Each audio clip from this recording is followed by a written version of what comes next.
Om Vasudeva Sutam Devam Kansachanuramardanam Devaki Paramanandam Krishnam Bande Jagadgurum. Om. Adorations to Lord Krishna, the preceptor of the universe, destroyer of the forces of darkness, bestower of immortality. Om Shri Krishnaya Namah. Srimad Bhagavad Gita, in chapter 4, entitled The Yoga of Wisdom. The verse number is 12. Profound insight is being given into how to turn karma into karma yoga. How to live your life not for heaven, but the absolute heaven. Moksha, liberation.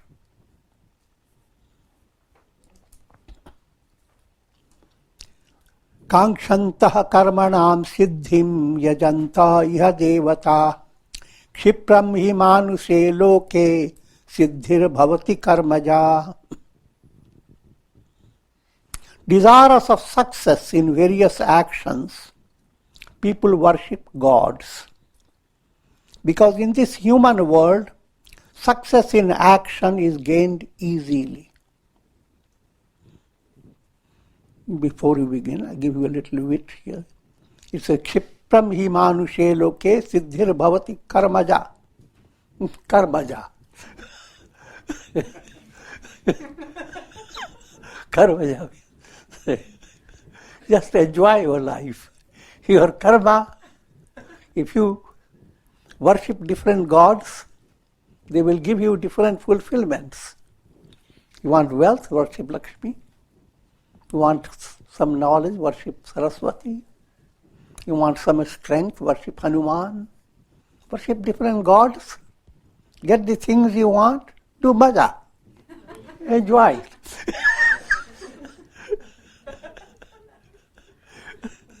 Sanskrit word karmaja can be easily read that way. Some people read that way. But it really means karma. All that develops on the basis of karma. All that arises out of karma, that's karmaja, Sanskrit word. So desirous of success in various actions, just giving a picture of general humanity.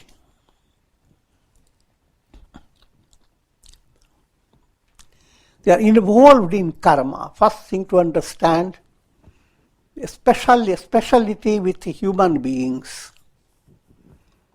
Animals don't have that possibility. If someone tells them this is the karma that made you an animal, now start doing Ekadashi. Animals cannot. And they are not evaluated on the basis of whatever they do. So karma aspect does not apply to animals. They are instinctive. But karma applies to human beings. That's the only human beings in this globe. If you have other ideas, they are all invisible. And human beings, they have to focus on karma and their goal.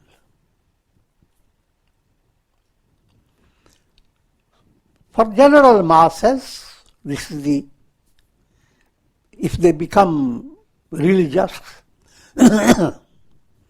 they are drawn to spirituality, firstly because they hear how prayer to gods answer your prayers. And with different desires, you get things that you want. There's nothing wrong in it. Sages and saints encourage you, no matter how kid-like mind you have, start your journey. You will not stay kiddish as you advance. what I am implying, as long as the mind, as person relates to God for objects of desire, as long as God means He will fulfill.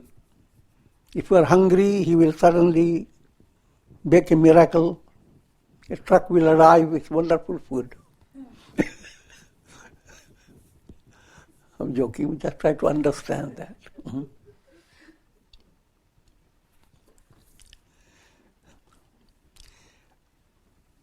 Worshipping, reciting prayers and japa, and gaining the things you want.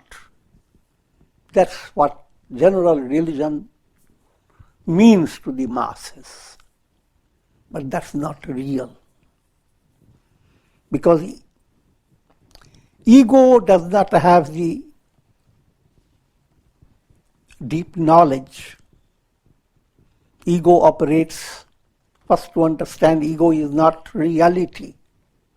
If you begin to look for your ego, you will not find anywhere. Neither in your body, nor in your mind, nor in your heart. That ego is, when you go to deep sleep, your ego simply runs away from you. Along with the whole world of time, space, past, present and future, all disappear. I will not lead you to that direction, but just to simple understanding. Another insight one must develop.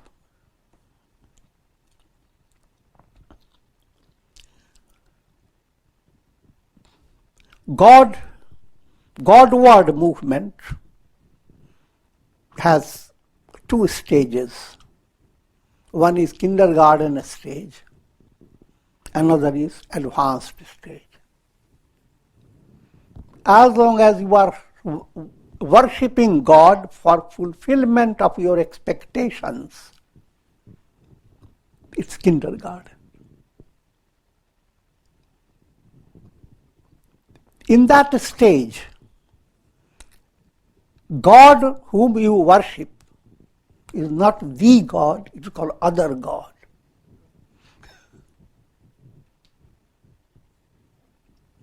Name remains, name can be anything. You can worship Rama, but you are worshipping Rama for passing an examination only, nothing else. Then you are worshipping other God, not the Rama. You can worship Ganesha just to pass an examination. Or you can worship Ganesha for attaining liberation. When you worship God for attaining liberation, you are relating to the God.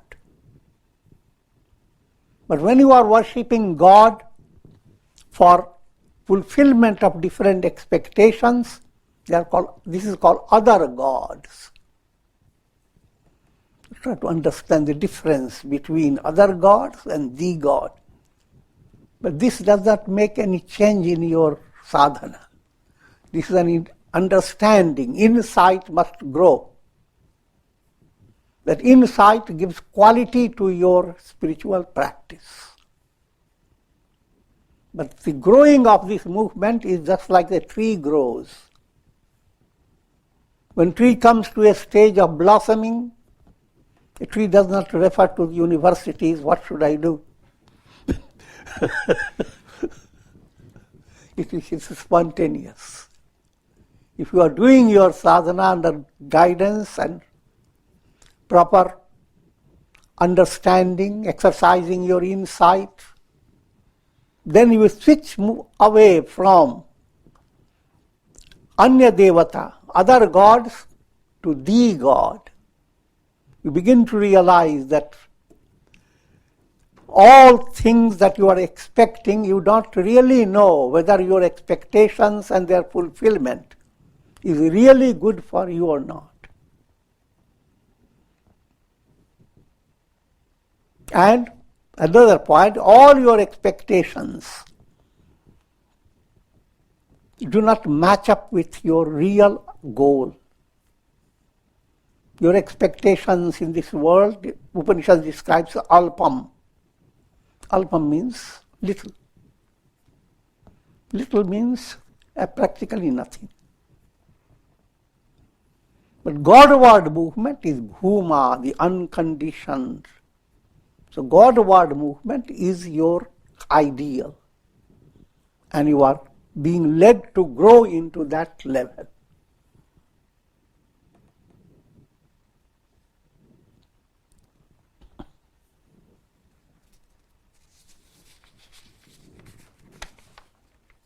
So, this is an important point. Otherwise, people go on fighting. Someone is worshipping Shiva. Another person worships Vishnu. He who worships Vishnu says, that one is doing other god.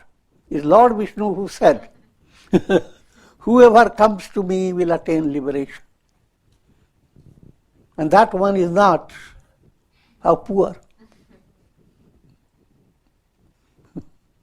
So that is not the real attitude of the mind.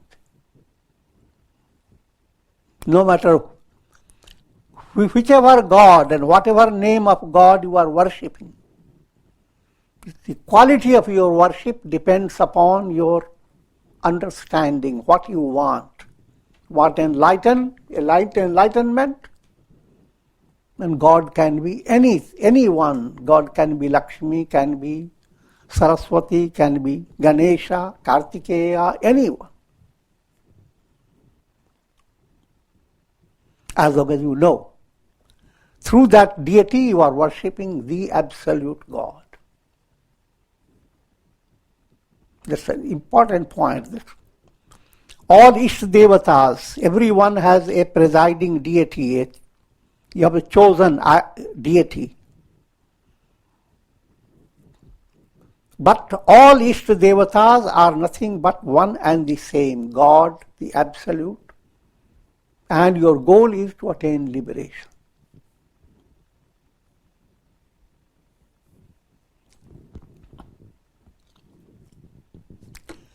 Chaturvarnyam maya srishtam gunakarma vibhagashaha tasya kartaram api mam vidya kartaram abhyayam. Four classes of beings have been created by me on the basis of different gunas and karmas. Though I am their creator, know me to be actionless and imperishable. Here comes a profound psychology about human society. In India, we have strict 4 castes. In higher philosophy, should cast away caste.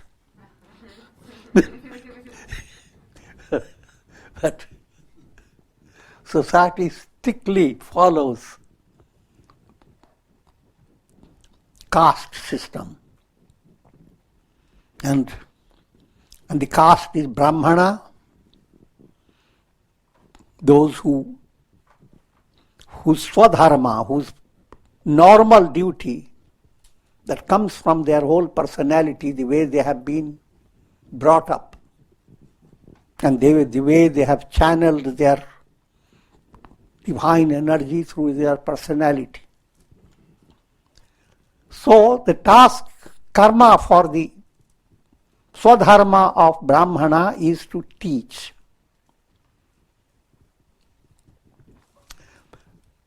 To disseminate knowledge, Gyan Dan, that's the highlight of Brahmana's role.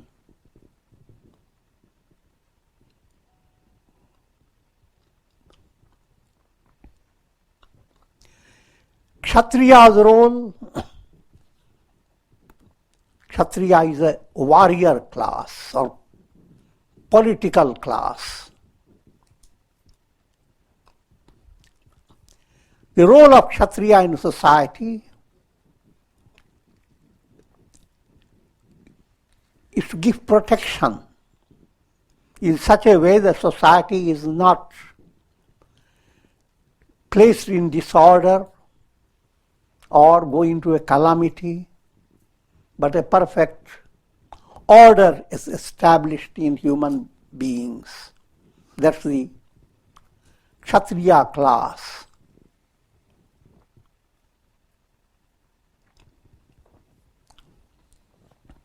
Vaishya class. Vaishya is those who do farming or those who do business or any type of trade. That type of job society needs. And those souls that are inclined to follow that easily, they are called Vaishyas.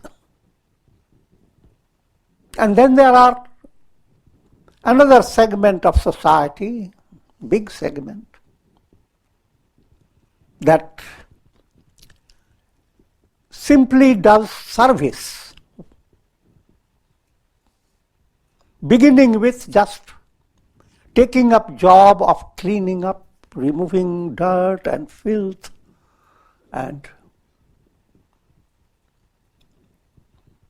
coming to another level, all secretarial jobs.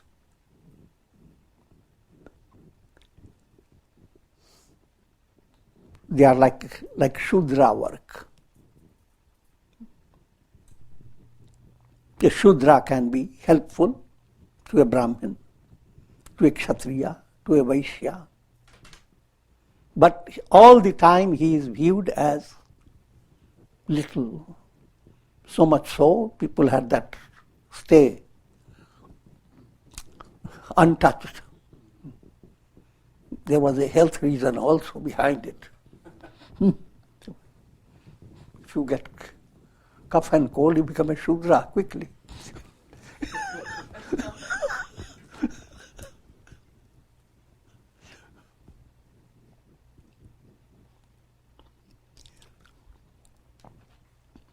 This order, absolute caste system, that's third class. In progressive world, that order India does not really adopt. First point is brought into the masses that you should not make discriminative judgment that Brahmana is the only one who is great. Rather, they named Shudras, people who were completely outcast, they named Shudras Harijana, devotees of God.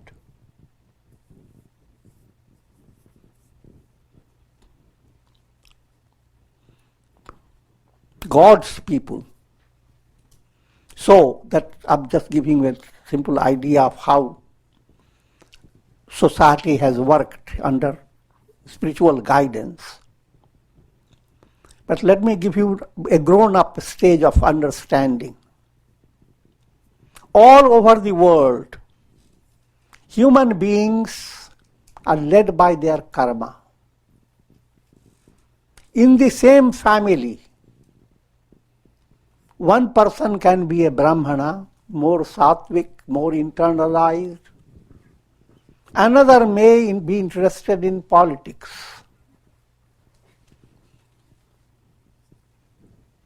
And the third one interested in business.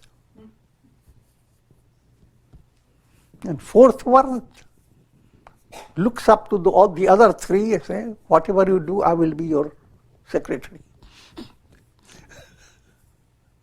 I'm putting it jokingly. All humanity automatically splits up into different castes, orders. It's also another point that in the family of a Brahmana, there's more likelihood that a Brahmana will be born. Because from very childhood, if you are in the family of a musician, a child will be introduced to music from the very beginning. I will not go into detail. Even prenatal education becomes important.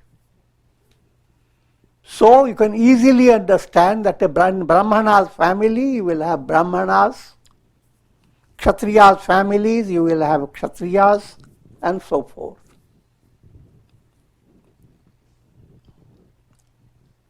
Come to another stage, more mature. In a single day, you are all the four.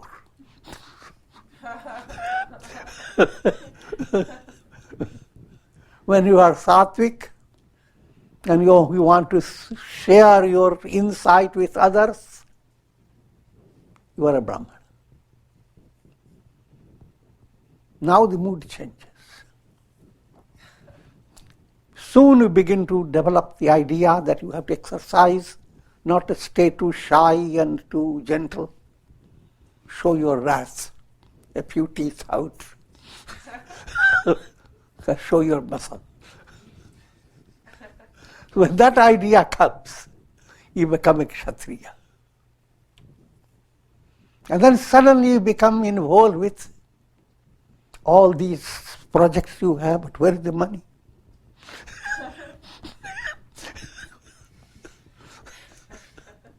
No money, no project. So, now your mind has become a Vaishya. And then comes a time during the day, you simply do the job. Ask your computer what's the tasks.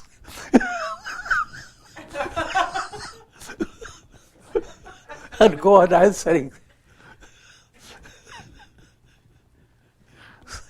So, don't lose too much time in differentiating who is a Brahmana, who is a Kshatriya. For information, when you study, everything is defined. When you are practicing, you don't worry about all the information, but have a general understanding.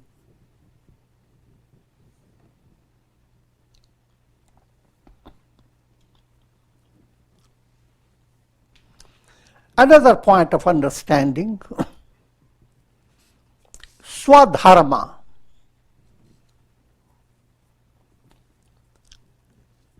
Paradharma, if you are a Brahmin tendency in your heart, you want to share knowledge, learn more, and suddenly someone distracts you, look, you will not gain money by that.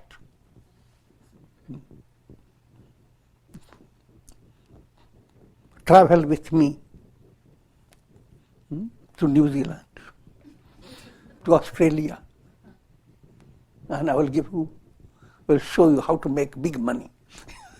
I'm joking, but try to understand. That's when a Brahmana is being tempted, and if he were to follow that, what will happen? You become so attached to money, because the money coming in has become the source of your happiness. What I'm leading you to understand, when you do paradharma, the type of work that doesn't match up with your personality, but with your hereditary factors, then you do it on the basis of your ego. Let me become very rich. Let me be better than others. Let me show up, I have succeeded. But when you do things that are joyous to you, it doesn't matter whether others are impacted by what you are doing. It becomes so normal, natural. You put all your effort day by day and live your life purposefully.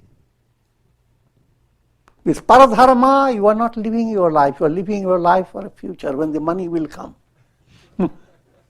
Then you will have time to be happy. Swadharma is like tasting a tasty dish. Every morsel you are eating is tasty.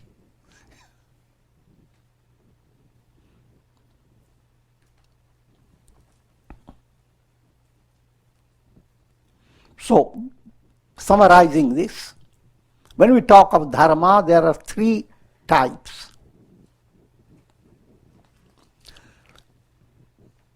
Adharma, completely sinful deeds that will lead you to miserable experiences, called yatana marg, the path of suffering. Next one is paradharma.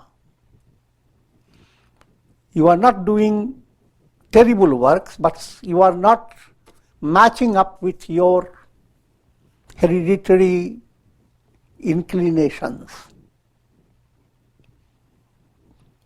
With paradharma, you will not be at peace. You will not be in harmony with people around you. And you will age faster. You will be looking for retirement.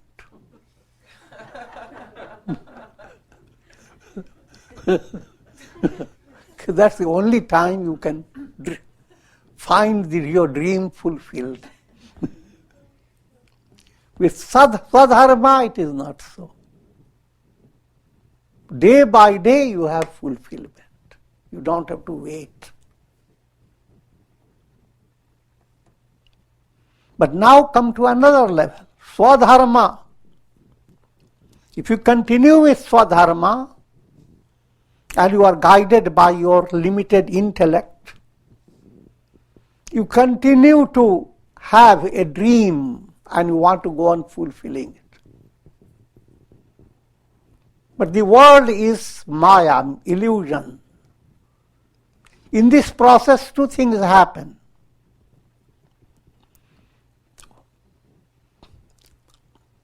One is you repeat the same experience.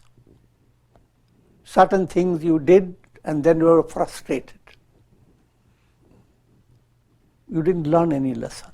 Time has passed. Sometimes just 1 week passes and you do commit the same.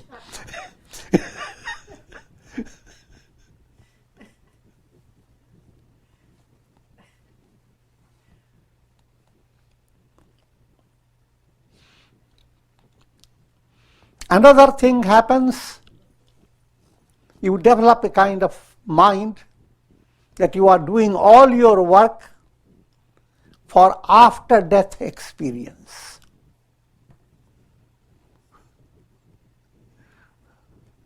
So you are not looking for the result of karma. People who do many lots of charity, etc., they are constantly fulfilled with the idea that when they go to Indra's world, they will have wonderful position, good quarters,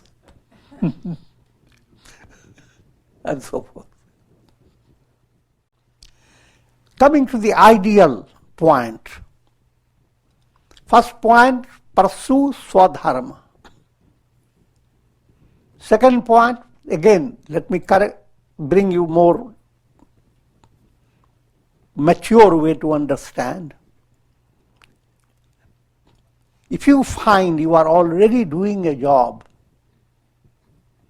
karmically you are behind that, God's movement is there, God has placed you in a certain job, and somehow you don't like the job. Now your duty becomes, you should like the job. Do not go on keeping your mind in contradiction with the duty you are doing.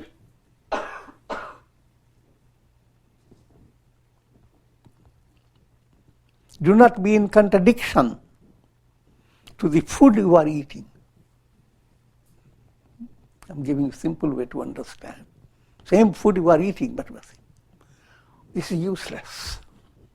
I should have a lot of this, a lot of rasgullas, a lot of this. 36 types of tastes. I've heard I should get that. So when you have that type of mind, even what you are eating, you can't digest it. You are not deriving complete nourishment out of it. Whatever job you are doing, do it as worship of God. That's the basic teaching behind all that. And worship of God to what level? To attain liberation, to be united with God.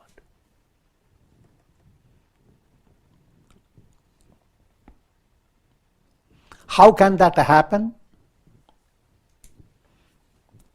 Along with the job you are doing, bring integral yoga in your daily life. Take care of your physical body, go to yoga exercises, learn some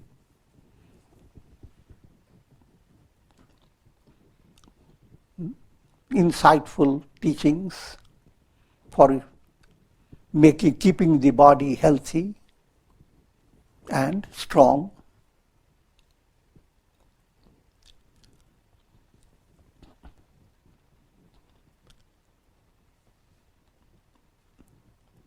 And just think of allowing your daily life to flow in such a way that 4 aspects of your personality become harmonized and they are blended. 4 aspects: karma, action in your daily life, your practical handling of activities. But behind the handling of activities, your feeling.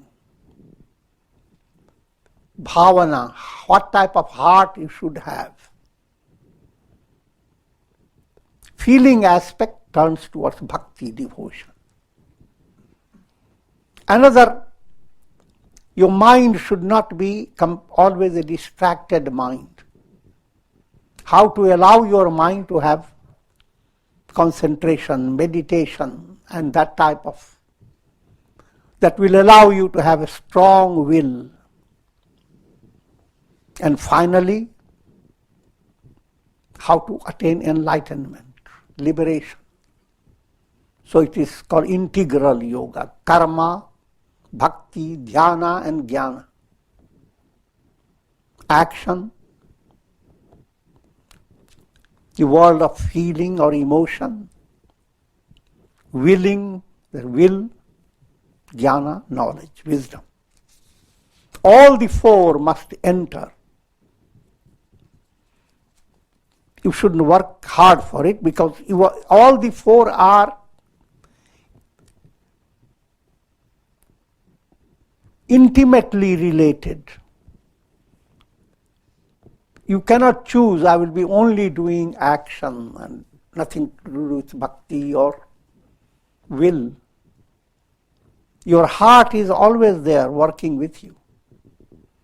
Your heart feels joyous, your work becomes much better. And when your head becomes more clear, your heart becomes much more.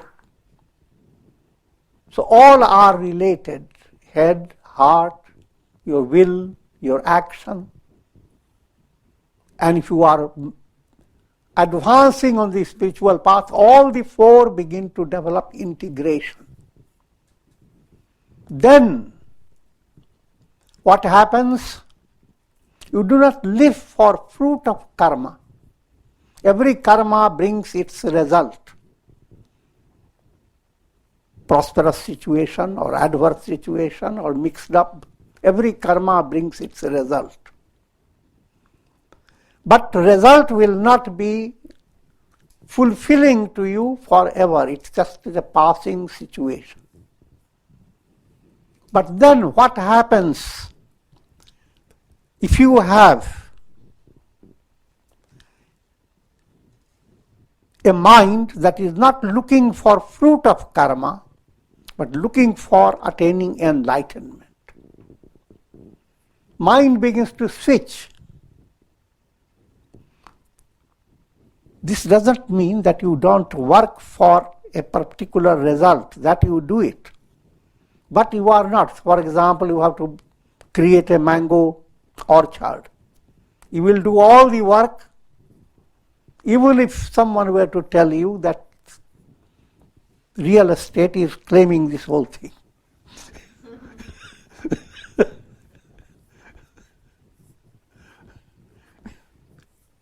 Your joy is seeing the trees grow.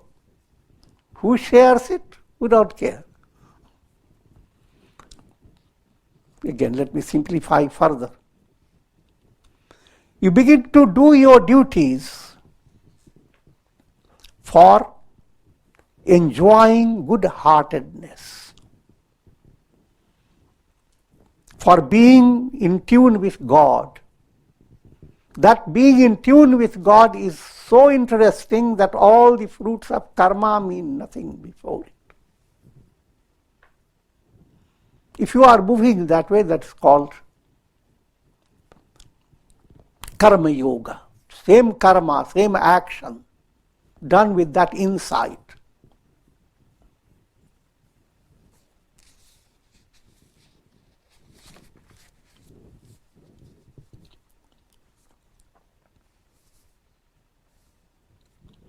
Fifteenth verse. Namam karmani limpanti name karma phale spriha iti mam yobhi janati karma bhirna sabadhyate. Actions do not affect me, nor am I desirous of the fruits of karma. Whoever knows me thus, he is not bonded by karma. The role of God. Understand, God and soul are always there within your personality. Soul is jiva, individual soul. The reality behind the individual soul is God. Let me simplify further. Soul is just like reflected sun in a jar of water. Mind plays the role of water. And through your mind, when you turn to who am I, and you come to a awareness of your identity, which is not real identity. That is a shaky identity. Reflected sun is never happy. It's constantly dependent upon the water. But reflected sun is the image of God, of the sun. If you clarify the water, that big sun will make this reflected sun shine bright. That's Ishvara and the Jiva. Both are together. In simile, I've given a distance, sun and in deeper level, both are one. Upanishad gives it, on the same tree there are two birds. One simply stays calm and another goes into distractions. Another is just busy eating the fruits, etc., and being shaken by so many problems. And finally looks up and sees that this bird is a reflection of that one that is completely joyous.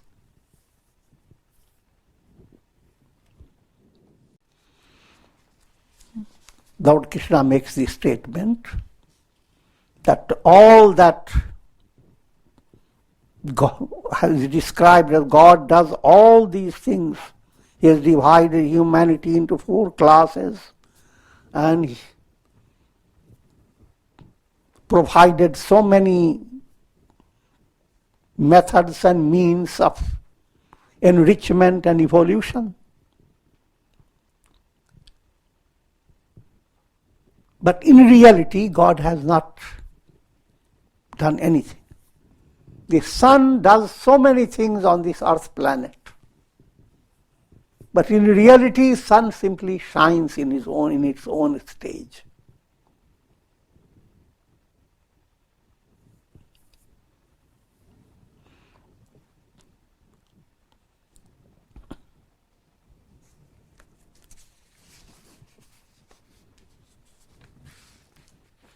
Evam gyatva kritam karma purvairapi mukshibhi kuru karmaiva tasmatvam purvataram kritam. Thus knowing, wise seekers of liberation in ancient times and even before performed karma. Therefore you too similarly perform your duty. Goal before you is akarma, where karmas terminate forever. We're listening to the goal. If you develop the quick idea that I'm going to stop my karma, I'm not going to do anything, no more office, no more jobs, no more cars, I'll stay stuck, get money enough to handle my stay, and I'll stay stuck in my room, doing no karma. No karma means you have stopped your spiritual evolution.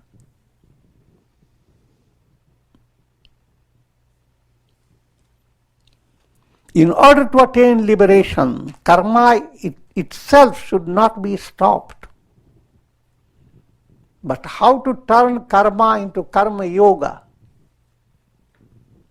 that requires, Gita soon will give, and I will not keep it in suspense.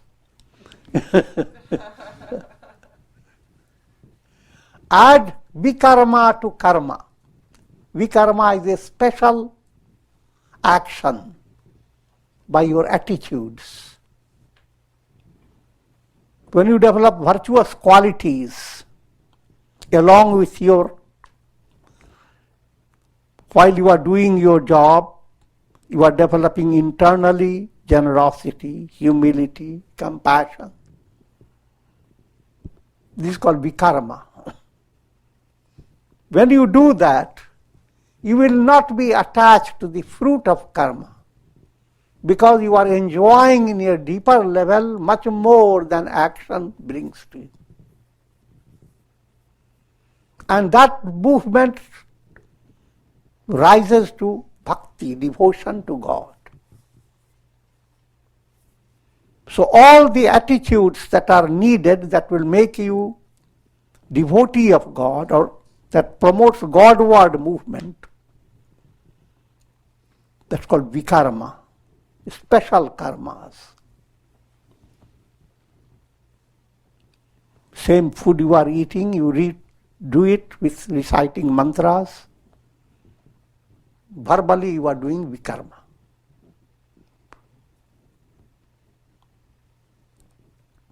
So karma plus vikarma becomes akarma. That's the mathematics behind it.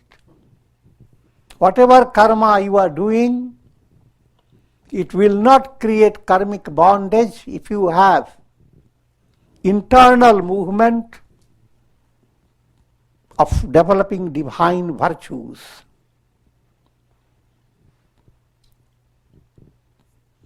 Leading to love of God. And with this I'm concluding.